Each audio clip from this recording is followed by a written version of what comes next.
ತಿಂಡಿಪೋತರಂಗೋ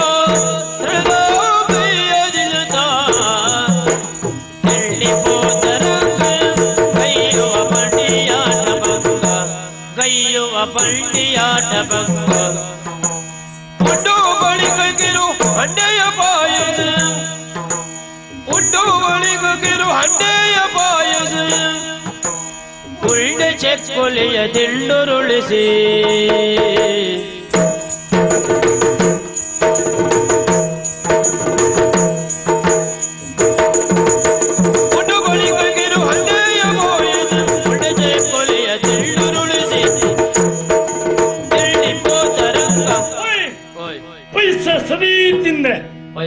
ಪೈಸೆ ಪೈಸಾ ಸರಿ ಹೊಟ್ಟೆ ತುಂಬಾ ತಿಂದೆ ಪೈಸೆ ಒಳ್ಳೇದಾಗಿತ್ತು ಆದ್ರೆ ಸ್ವಲ್ಪ ಒಗ್ಗರಣೆ ಹೆಚ್ಚಾಯ್ತಂತ ಒಗ್ಗರಣೆ ಖಾರ ಸರಿ ಹಾಕ್ಬಿಟ್ಟಿದ್ರು ಹೌದಾ ಹೌದಾ ಒಂದು ಕೆಲಸ ಆಯ್ತಲ್ಲ ಏನ ನಿದ್ದೆಗಡ್ಡಲ್ಲಿ ಹೋಗಿ ಪೈಸಾ ಅಂತ ಸಾರು ಕುಡ್ಕೊಂಡು ಬಂದು ಈಗ ಮಾತಾಡ್ತಿಲ್ಲ ನಿದ್ದೆಗಡ್ಡಲ್ಲಿ ಹೋಗಿ ಪೈಸೆ ಅಂತ ಸಾರು ಕುದಿಲಿಕ್ಕೆ ನಾನೇನು ಮೇಳದವ್ರ ಅವ್ರ ಹಾಗ ಮತ್ತೆ ಅವ್ರು ಹಾಗೆ ಪಾಪ ನಿದ್ದೆ ಬಿಟ್ಕೊಂಡ್ರ ಎಂತ ಕೂರ್ತಿದೆ ಅಂತ ಗೊತ್ತಾಗುದಿಲ್ಲ ಇಲ್ಲ ಅಲ್ವಾ ಅದ್ರೊಂದು ವಿಷಯ ಉಂಟು ಏನ ನಿದ್ದೆ ಬಿಟ್ಟಿದೆ ಅನ್ನೋ ಪ್ರಜ್ಞೆ ಉಂಟು ಅವರಿಗೆ ಆದ್ರಿಂದ ಎಷ್ಟೊತ್ತಿಗೆ ಏನ್ ಕುಡಿಬೇಕು ಅದೇ ಕುಡಿತಾರಲ್ಲ ಆ ಮಟ್ಟಿ ಭಾರಿ ಜಾಗ ಅದ್ವಿದೆ ಸ್ವಾಮಿ ನಾ ಸರಿ ಪೈಸೆ ತಿನ್ನದ್ದು ಹೌದು ಮತ್ತೊಂದು ವಿಷಯ ಗೊತ್ತುಂಟ ನನ್ನಮ್ಮ ಉಂಡೆ ಎಲ್ಲ ಮಾಡಿಟ್ಟು ಡಬ್ಬಿ ಎಲ್ಲ ಹಾಕಿಟ್ಟಿದ್ಲ ನಾ ತಿಂತೇನೆ ಅಂತ ಬದಿಗೆ ತಗೊಂಡೋಗಿಟ್ಟಿದ್ಲ ನಾ ಬದಿಗೆ ತಗೊಂಡೋಗೊಂಡೇ ತಿಂದೆ ಅಮ್ಮನಿಗೆ ಗೊತ್ತೇ ಇಲ್ಲ ಚಕ್ಲಿ ಮಾಡಿ ಹಾಗೆ ಬೇಗ ಮುಚ್ಚಿಟ್ಟಿದ್ಲು ಮುಚ್ಚಲು ತೆಗೆದ್ರು ಗೊತ್ತಾಗ್ತದೆ ಅಂತ ಮುಚ್ಚಲು ತೆಗೆಯಲೇ ಇಲ್ಲ ಬುಡ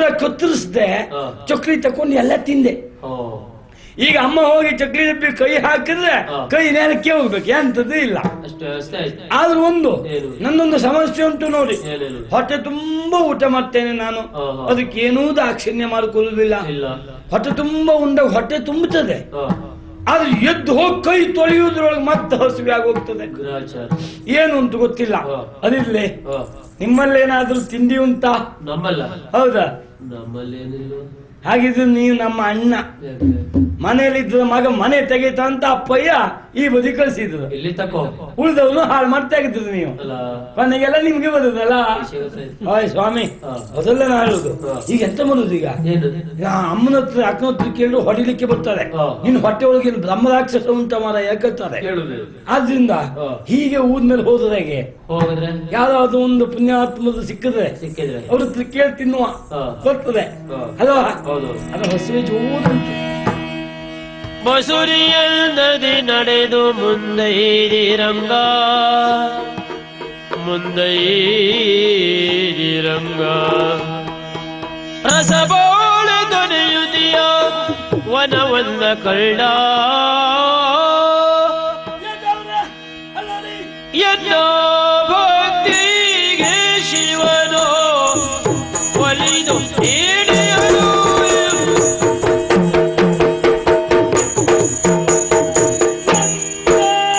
ಭಕ್ತಿಗೆ ಶಿವನು ಶಿವನು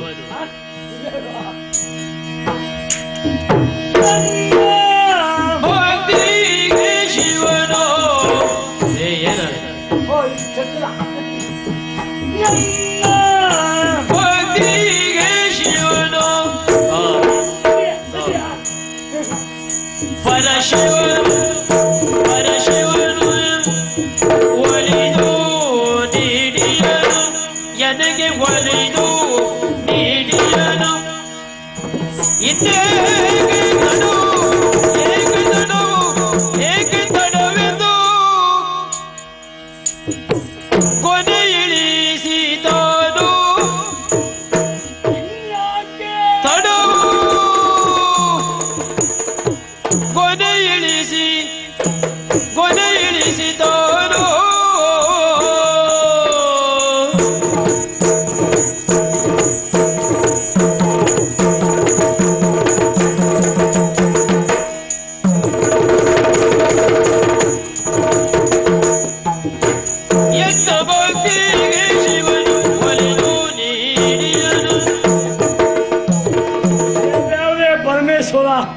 ನಿನ್ನ ಲೀಲೆ ವಿಚಿತ್ರ ನಾನು ನಿನ್ನ ನೆನೆಸ್ಲಿಲ್ಲ ನಿನ್ನ ಎನಿಸ್ಲಿಲ್ಲ ಆದರೂ ನನ್ನ ಭಕ್ತಿಗೆ ಏನು ಗೌರವ ಕೊಟ್ಟುಬಿಟ್ಟಿಯೋ ನೀನು ಆ ಪರಮೇಶ್ವರ ನೋಡಿದ ನನ್ನ ಭಕ್ತಿಗೆ ಮೆಚ್ಚಿ ಇಷ್ಟು ದೊಡ್ಡ ಬಾಳೆ ತೋಟ ತೋರಿಸ್ತಾ ಇದ್ದಾನೆ.